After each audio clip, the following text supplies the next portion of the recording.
નેપાળના રસવા ક્ષેત્રમાં આવેલા વિનાશક પૂરે હિમાલયન ક્ષેત્રમાં ભયાનક તબાહી મચાવી છે. આ કુદરતી હોનારતમાં અત્યાર સુધીમાં 175થી વધુ લોકોના મૃત્યુ નિપજ્યા છે અને સેંકડો લોકો હજુ સુધી ગુમ છે. આ ગંભીર સંકટ વચ્ચે સૌથી ચિંતાજનક બાબત એ સામે આવી છે કે પૂરગ્રસ્ત વિસ્તારોમાં ભારતીય નાગરિકો સહિત 500થી વધુ વિદેશીઓ સાથેનો સંપર્ક તૂટી ગયો છે.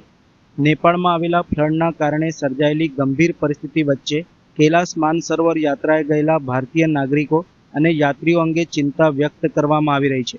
આ મામલે વડોદરાના સાંસદ તથા ભાજપ યુવા મોરચાના રાષ્ટ્રીય અધ્યક્ષ ડોક્ટર હેમાંગ જોશીએ નિવેદન આપ્યું છે કે ડોક્ટર હેમાંગ જોશી દ્વારા જણાવ્યું હતું કે નેપાળમાં સર્જાયેલ ફ્લડની પરિસ્થિતિને લઈને ભારતના વડાપ્રધાને નેપાળના વડાપ્રધાન સાથે વાતચીત કરી છે અને નેપાળને જરૂરી તમામ સહાય પહોંચાડવા માટે કેન્દ્ર સરકાર દ્વારા ખાતરી આપવામાં આવી છે.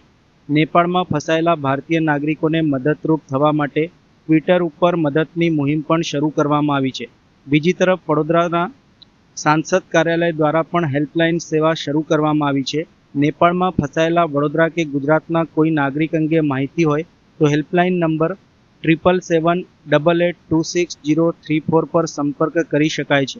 સાંસદ કાર્યાલય દ્વારા ખાસ ટીમને એક્ટિવ કરવામાં આવી છે અને ફસાયેલા નાગરિકોની માહિતી એકત્ર કરવાની કામગીરી શરૂ કરવામાં આવી છે.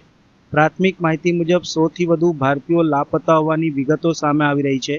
હાલમાં ભારતીય નાગરિકોની માહિતી મેળવી રાજ્યો પ્રમાણે તેમનું વર્ગીકરણ કરવાની કામગીરી પણ ચાલુ હોવાનું ડોક્ટર હેમાંગ જોશી દ્વારા જણાવ્યું હતું. જે પ્રકારે તિબેટની અંદર ભૂકંપ આવ્યો, એવેલાન્ચ આવ્યો અને એના પરિણામ સ્વરૂપ નેપાળમાં જે ફ્લેશ ફ્લડની પરિસ્થિતિનું નિર્માણ થયું, આ પરિસ્થિતિની અંદર ઘણા બધા જાનમાલને નુકસાન પહોંચ્યું છે અને આપણા દેશના યશસ્વી વડાપ્રધાન શ્રી નરેન્દ્ર મોદી સાહેબે નેપાળના પ્રધાનમંત્રી સાથે પણ વાત કરી અને રેસ્ક્યુ ઓપરેશન્સ માટે અને રાહત સામગ્રી મોકલવા માટેની રજૂઆત પણ કરી છે અને શક્ય એટલી તમામ મદદ ભારત સરકાર દ્વારા પણ કરવામાં આવશે એ બાબતની ખાતરી આપી છે.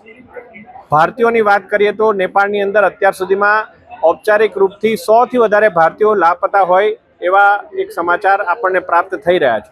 એનું રાજ્ય પ્રમાણે વર્ગીકરણ હજુ બાકી છે, પરંતુ આ સમગ્ર પરિસ્થિતિની અંદર વડોદરા લોકસભાના કોઈ પ્રવાસીઓ હોય, આ વડોદરા લોકસભાના પ્રવાસીઓ જો તેઓ ત્યાં અટવાયા હોય તો એમના માટેની એક હેલ્પલાઇન એ વડોદરા લોકસભા સાંસદ કાર્યાલય દ્વારા 7778826034 આ નંબર ઉપર એક નિયત ફોર્મેટમાં આપ જો વોટ્સએપ કરશો તો માનનીય મુખ્યમંત્રીશ્રીના કાર્યાલય અને વિદેશ મંત્રાલય સાથે મળી સંકલન કરી અને એમને શક્ય તમામ એટલી મદદ પહોંચાડવાનો અમે વિનમ્ર પ્રયાસ કરીશું.